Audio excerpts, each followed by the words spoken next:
Minoxidil, aka Rogaine, is a topical solution that helps to regrow and thicken hair in people with scalp hair loss.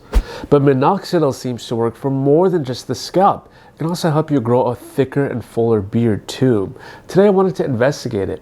What are the studies that confirm it? Some real before and after photos. What percentage and type of minoxidil is going to be best for beard growth, and what are the side effects that you need to know? If you're curious about all this, then definitely stay with me till the end, as I'll try to cover as much of this in detail as I can for you guys. And also real quick, before we get started, it would mean the world to me if you hit the like button down below, and if you enjoy the content, then turn the bell on to stay up to date with new weekly videos. We talk about all things hair, skin, and health, so if that's something you're into, definitely consider subscribing. First, let's talk about what minoxidil is and how does it stimulate hair growth on the beard. If you're curious about it for hair growth on the scalp, I've made these two videos that look at this in more depth. Minoxidil was introduced in the 1970s as a treatment for high blood pressure, of all things, and the side effect patients saw was hair regrowth. This was not only surprising, but was a good opportunity for the manufacturers to get it approved topically for hair growth on the scalp. And sure enough, they did. In 1988, Rogaine was born. But how did something that was intended to help lower high blood pressure cause hair growth? Well, that's because there are certain enzymes in the human scalp that convert minoxidil into minoxidil sulfate. The sulfotransferase enzyme, to be exact.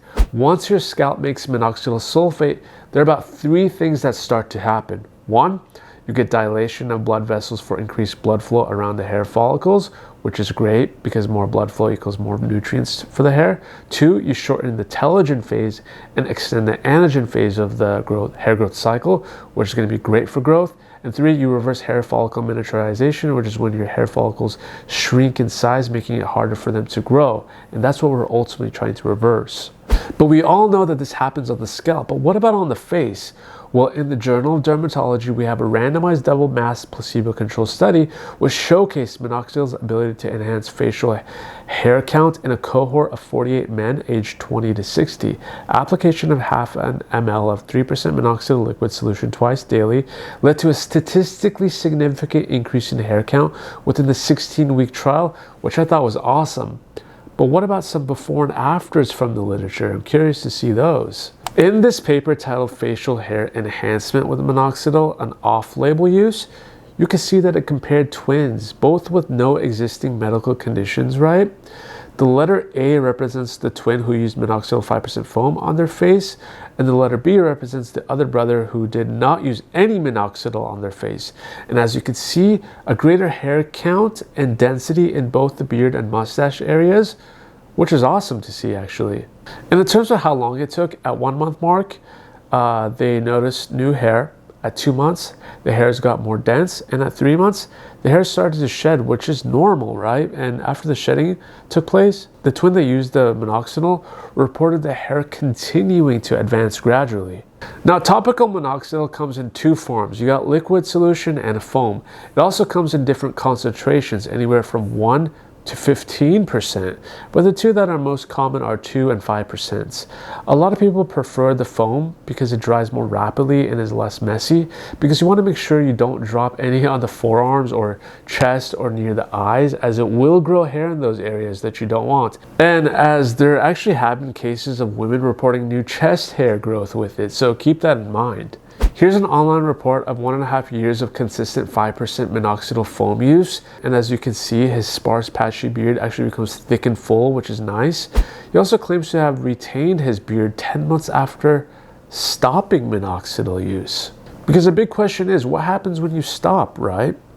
And I found one explanation to this, which explains how the hair follicles in our scalp can sometimes behave differently than the hair follicles on our face. Back in the literature from earlier, it is found that some informal reports suggest that terminal facial hairs gained while on minoxidil persist with the cessation of minoxidil, while the vellus hairs do not. So basically, the terminal hairs stay, but vellus ones may shed when you stop the treatment. Your vellus hairs are your peach fuzz, but your terminal hairs are the thicker and coarser hairs, like the ones on your eyebrows, eyelashes, and armpits. Now, It's hard to say whether or not that it will transpire the same way for you because everyone is different and everyone will have a different response. So keep that in mind too. But with that said, how should you use it for the best results? If you're wanting to try it out, well, I recommend to get a trichologist or a dermatologist on board first to help your journey become smoother. But as far as we know, for the best results, it's to be used twice a day. You want to apply it to a dry face after cleansing. Make sure your face is totally dry before applying it. And after you apply it, make sure to carefully control the area you want growth in and not let the product drip. Allow the solution to then dry on its own. You want to avoid wiping it off with a towel or blow drying it. Also, avoid shaving and washing your face for 4 hours after you apply it. That's going to be key.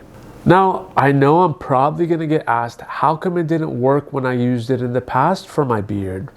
Well, men with lower enzyme activity, specifically sulfotransferase levels, if they are low, then you will see less success with minoxidil treatment than those with higher sulfotransferase activity. So don't give up on it too early. Sometimes it can just be that it takes longer for you to get results. And if not, then it may be best to look for alternatives at that point. But as far as what's available, the 5% strength works fastest and best. So for the best results, it may be worth starting with the higher strength minoxidil on the beard area, especially if the 2% one failed in the past for you.